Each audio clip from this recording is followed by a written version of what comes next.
हमारे देश के प्रधानमंत्री आदरणीय नरेंद्र मोदी जी का तीर कमान देकर स्वागत करें। मैं माननीय मुख्यमंत्री से आग्रह करता हूं और आप सबसे आग्रह करता हूं कि समस्त आदिवासी भाई और बहन ताली बजाकर स्वागत करें, अभिनंदन करें।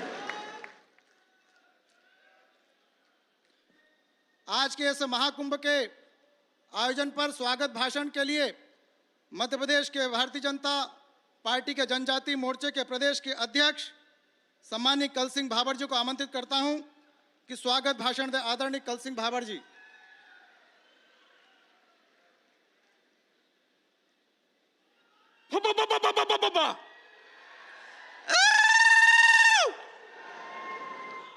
आज हमारा वसमा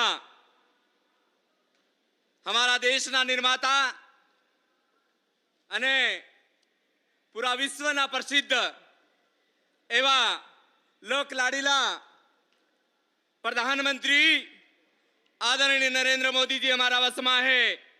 હું હંગળાને हाथ जोड़ीने निवेदन करूं कि एक दान ताली पाड़ी ने बहुत जोर ही स्वागत करे। आज हम सब सौभाग्यशाली है कि आज हाबुआ जब्बूनी नगरी में हमारा आदिवासियों ना वसमा हमारा देश ना बड़ा प्रधान आदरणीय नरेंद्र भाई मोदी हमारा वसमा आया है। इनाई जो 500 वर्ष ही राम जी नो मंदिर खाली पड़ी तो 3 माह रामलला ने मूर्ति स्थापित करी है। यह जिलो मां सबरीना वंशज रेवा वाला है यहाँ और सबरीए पण रामना जीवन पर्यंत सबर कर्यो तो एवा आदिवासी ना जिला में पधार्या हूँ एनानु स्वागत करूं। आज हम सब सौभाग्यशाली है कि आज झाबुआ रतलाम अलीराजपुर ने धार अने मेरे कोरेना सभी भाई न बहने हम सब ने एक राम रूपी महापुरुष इना देश में अवतार लीने हमारा आदिवासियों ने उद्धार करवाया। भाइयों हम सब इना बे हाथ जोड़ी ने आ मंच पर हंगड़ा सिर्फ राम रूपी मोदी जी ने छोड़ी ने सब आदिवासी इनाना पलक पावड़ा वाथरी ने ना मंच पर सभी आदिवासी नेता बैठा है। इनानो पण हाथ जोड़ी ने स्वागत करूं, वंदन करूं। भाइयों हूँ वसमा वधारे तमारा वसमा रोज बोलतो रहूं। आज आपो अपना वड़ा प्रधान ने हामल हो एतरे सबने स्वागत करूं, तमारा सबने वंदन करूं। भारत माता की जय। देश के जनजाति समाज के महान स्वतंत्रता संग्राम सेनानी जननायक टंट्या मामा भील का नाम भारत के प्रथम स्वतंत्रता संग्राम के क्रांतिकारी वीरों एवं सेनानियों में बड़े सम्मान और आदर से लिया जाता है। माननीय प्रधानमंत्री श्री नरेंद्र मोदी जी के मार्गदर्शन और मुख्यमंत्री डॉक्टर मोहन यादव के नेतृत्व में मध्य प्रदेश सरकार द्वारा टंट्या मामा के नाम से खरगोन में क्रांति सूर्य टंट्या भील विश्वविद्यालय की सौगात दी जा रही है। जनजाति विद्यार्थियों के लिए समर्पित इस विश्वविद्यालय में खरगोन के साथ ही बड़वानी, खंडवा, बुरहानपुर और अलीराजपुर जैसे जनजाति बाहुल्य वाले 5 जिलों के 83 महाविद्यालय जुड़ेंगे। राष्ट्रीय शिक्षा नीति 2020 की अपेक्षा अनुसार विश्वविद्यालय में परंपरागत विषयों के अतिरिक्त नवीन क्षेत्रों के रोजगार परक एवं कौशल उन्नयन के ऐसे पाठ्यक्रम संचालित किए जाएंगे जो इस क्षेत्र के विद्यार्थियों की आवश्यकता के अनुरूप होंगे। 60,000 से अधिक जनजातीय वर्ग के विद्यार्थियों को इस विश्वविद्यालय का सीधा लाभ मिलेगा। 170 करोड़ की अनुमानित लागत से तैयार होने वाला ये विश्वविद्यालय सत्र 2024-25 से प्रारंभ होगा। मध्य प्रदेश के लिए ये गौरव की बात है कि भील भिलाला जनजातीय बाहुल्य क्षेत्र के लिए विशेष रूप से समर्पित देश का ये पहला विश्वविद्यालय होगा।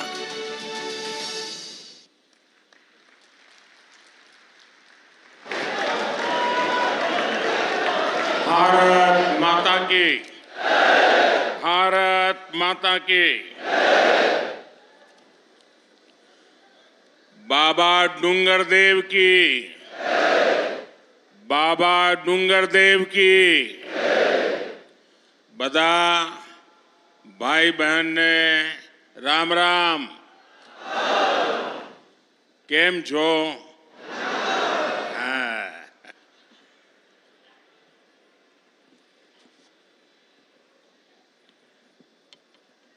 देवाजिरी महादेव के चरणों में प्रणाम करते हुए सबसे पहले मैं झाबुआ की पावन मिट्टी को नमन करता हूं।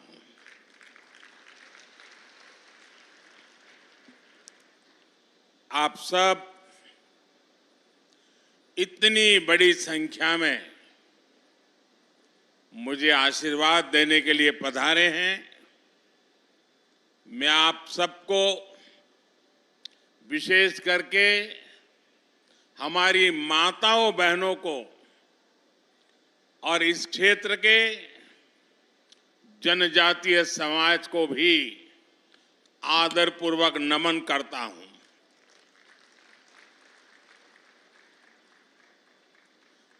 आप सबको देखकर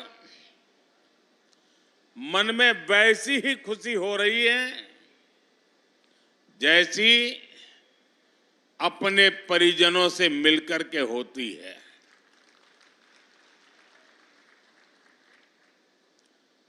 झाबुआ जितना मध्य प्रदेश से जुड़ा है उतना ही गुजरात से भी जुड़ा है। झाबुआ और इस पूरे इलाके की गुजरात से केवल सीमा ही नहीं लगती, बल्कि दोनों तरफ के लोगों के दिल भी मजबूती से जुड़े हुए हैं।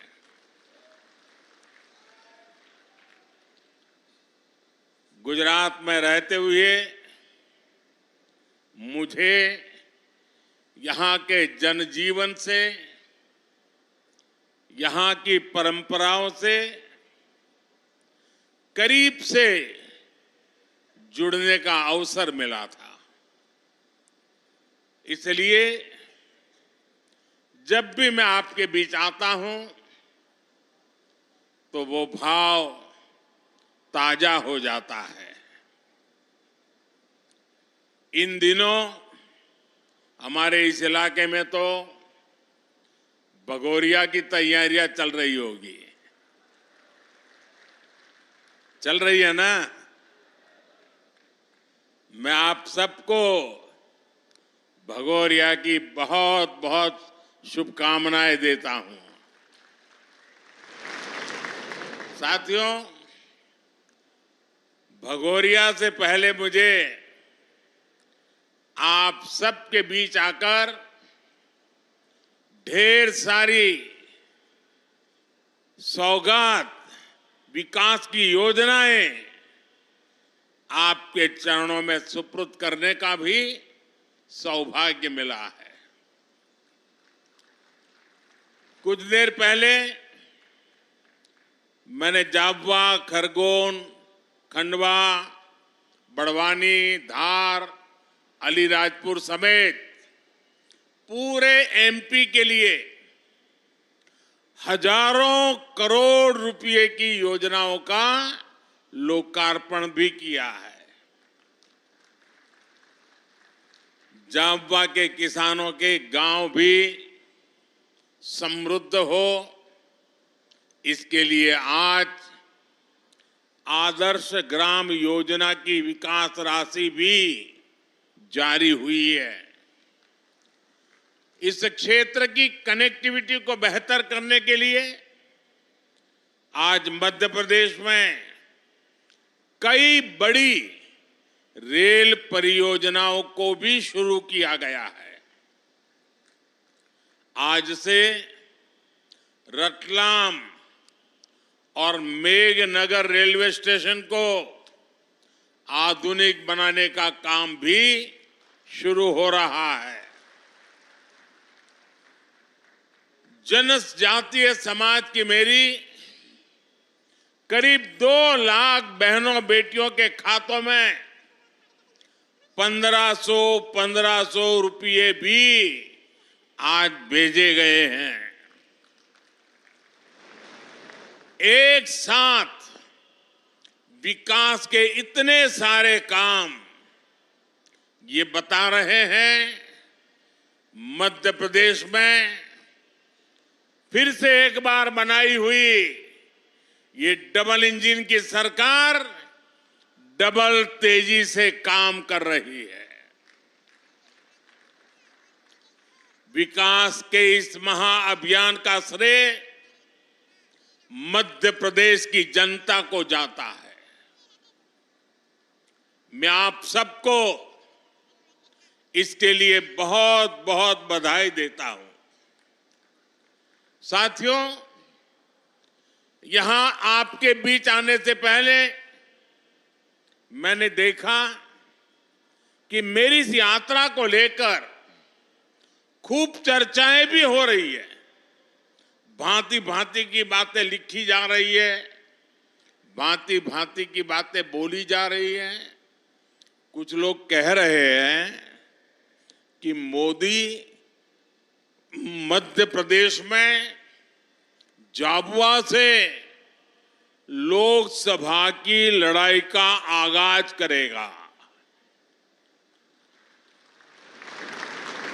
मैं बताना चाहता हूं कि मोदी लोकसभा चुनाव के प्रचार के लिए नहीं आया है। मोदी तो सेवक के तौर पर ईश्वर रूपी एमपी की जनता जनार्दन का आभार मानने आया है। मध्य प्रदेश में विधानसभा के नतीजों से आप पहले ही बता चुके हैं लोकसभा के लिए आपका मूड क्या रहने वाला है। एमपी ने ये भी बता दिया है कि भाजपा सरकार की डबल इंजन सरकारों के प्रति जन समर्थन लगातार बढ़ रहा है। इसलिए इस बार विपक्ष के बड़े बड़े नेता पहले से ही नेता विपक्ष में बोलने लगे हैं, संसद में बोलने लगे हैं। 24 में 400 पार, 24 में फिर एक बार,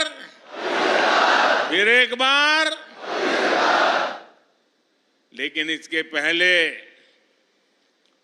मध्य प्रदेश की जनता ने विधानसभा चुनाव में जो हमें भारी जन समर्थन किया है, हमारे इतने सारे साथियों को विजयी बनाया है। आपने हमारे पर जो विश्वास रखा है ना,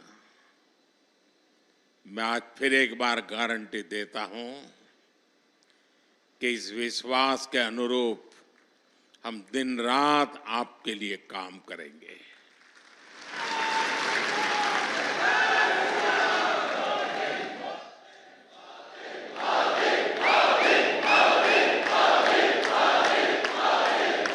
साथियों, कुछ दिन पहले जब विपक्ष में से आवाज आई 400 पार, तो फिर मैंने कहा देखो भाई, एनडीए की 400 पार की बात तो मैं भी सुन रहा हूं, लेकिन मैं ये भी सुन रहा हूं कि अकेला बीजेपी, अकेला कमल का निशान 370 पार करेगा। 370 पार करना चाहिए कि नहीं करना चाहिए? 370 से ज्यादा सीट आनी चाहिए कि नहीं आनी चाहिए? लेकिन लाओगे कैसे? मैं आपको एक जड़ी बूटी देता हूं, दे दूं? मैं पब्लिकली जड़ी बट्टी दे रहा हूं। देखिए, आपको बस आज से यहां से जाकर के एक ही काम करना है, ज्यादा नहीं, एक ही काम। क्या काम करना है? पिछले 3 चुनाव में आपके यहां पोलिंग बूथ में क्या रिजल्ट आया था वो निकालो। पोलिंग बूथ में कमल पर कितने वोट पड़े थे उसका हिसाब निकालो। निकालोगे? 3 चुनाव का निकालोगे? फिर उसमें जिस समय सबसे ज्यादा वोट मिले हैं उसको जरा लिख लो कि इस पोलिंग बूथ में पिछले चुनाव में 3 में ये सबसे ज्यादा वोट मिले थे। लिख लोगे? जरा जवाब दीजिए, लिख लोगे? फिर आप तय करना कि अब जो ज्यादा से ज्यादा वोट बूथ में मिले थे उसमें इस बार 370 नए वोट जुड़ने चाहिए। करेंगे? यानी आपके पोलिंग बूथ में जितने वोट ज्यादा पहले मिले थे उसमें इस बार मेहनत करके 370 वोट ज्यादा लाना है। लाएंगे? हिसाब किताब करेंगे? एक एक मतदाता की सूची बनाएंगे? सरकार के काम उसको बताएंगे? उसने कौन कौन सी योजना का लाभ उसके घर तक पहुंचा है ये बताएंगे उसको। और जिसको अभी पहुंचा नहीं है उसको विश्वास देंगे कि मोदी जी फिर से आकर के काम पूरा करेंगे। बताओगे? अब एक पोलिंग बूथ में अगर आप नए 370 वोट 370 वोट આપણે ગુજરાતીમાં 370 કહીએ ને, हाँ 370 वोट अतिरिक्त होने चाहिए। अगर ये मेरे हर बूथ में हो गया तो 370 पार पक्का।